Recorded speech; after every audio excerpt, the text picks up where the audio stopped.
Les Ivoiriens là, qu'est-ce que j'ai dit la dernière fois? Votre façon de parler est en train vraiment d'envahir la France. C'est un truc de malade. La dernière fois, je parlais du fait que beaucoup de personnes ne mettent plus les articles lorsqu'ils parlent parce que ça vient de chez vous. Aujourd'hui, qu'est-ce que j'entends quand j'allume la télé? Le mot pain. Je connaissais déjà le mot, hein, mais le mot pain est en train d'envahir la France.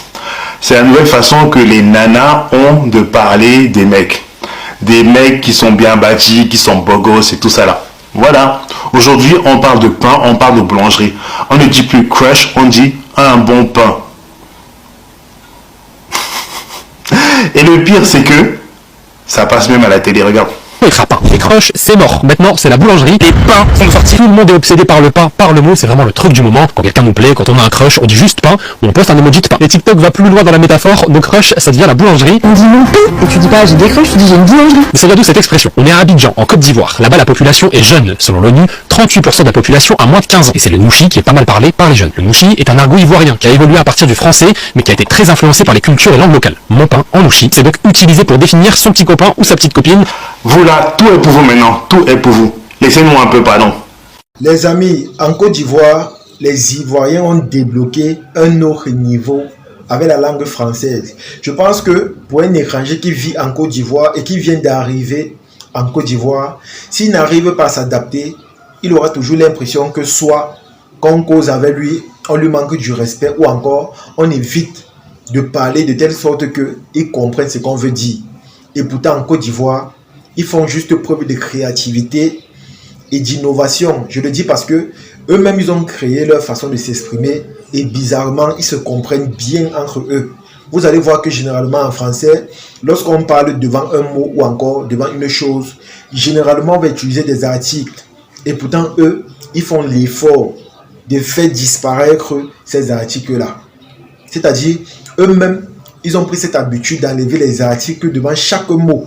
Et parfois même, lorsqu'ils décident d'utiliser les articles, ils vont utiliser ça après le mot.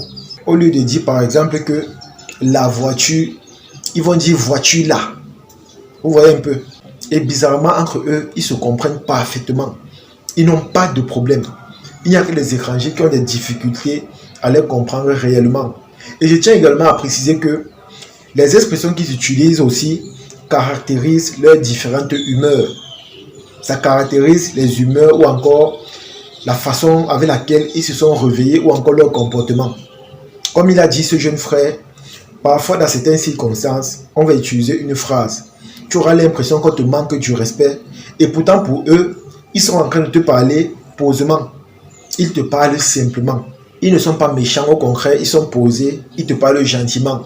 Mais toi, en tant qu'étranger, tu vas te dire que c'est parce que tu es étranger qu'on te parle comme ça. Tu vas te dire que c'est leur côté méchant. Tu vas te dire que c'est leur côté caché.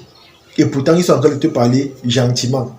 Et maintenant, dans une autre circonstance, lorsqu'ils parlent gentiment, au contraire, ils sont en train de te parler méchamment.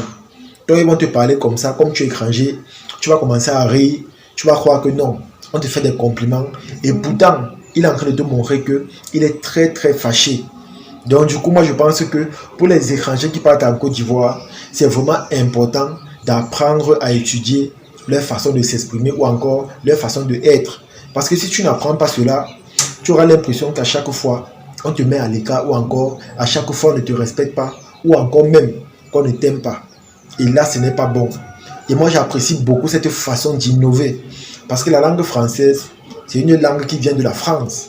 Et ça fait partie des langues avec lesquelles on nous a imposé. Mais sauf qu'en Côte d'Ivoire, c'est vrai, on a imposé cette langue-là, mais ils prennent cette langue, ils la modifient encore pour la donner un sens propre à leur propre façon de voir la chose. Et c'est ça qui fait leur particularité. Comme j'ai dit la dernière fois, vous devez savoir qu'en Côte d'Ivoire, il y a plusieurs façons de s'exprimer. Nous avons le nouchi, que tout le monde connaît en Côte d'Ivoire, bien sûr. Nous avons le nouchi brodé, qui est la version améliorée ou encore la version évoluée du nouchi simple. Pour entendre l'autre là, il faut vraiment être ce qu'on appelle un noussi. Il faut être un gogo. Parce que là-bas, ça n'a rien à voir avec le nouchi que nous connaissons. Ça n'a rien à voir avec la langue française. Ça n'a rien à voir avec ce que vous pouvez même vous imaginer. Donc, c'est une langue qui est unique, qui qui est vraiment extraordinaire, dans le sens où si tu n'es pas ivoirien de nature et de base, tu auras du mal à comprendre ce que ça signifie. Parce qu'il y a même des Ivoiriens qui sont nés en Côte d'Ivoire qui ne connaissent pas le nushi brodé. Ils sont nés là-bas, mais ils ne connaissent pas. Et pourtant, ils sont Ivoiriens.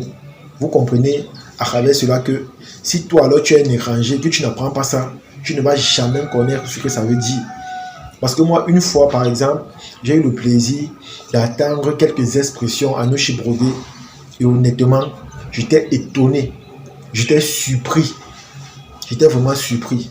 Quelqu'un m'a prononcé cette phrase par exemple. Tu vas lire l'heure. Vous savez que c'est une expression que on utilise un peu de partout, que ce soit en Côte d'Ivoire, au Cameroun, un peu de partout. Ce sont des expressions qui expriment notre comportement ou encore notre humeur.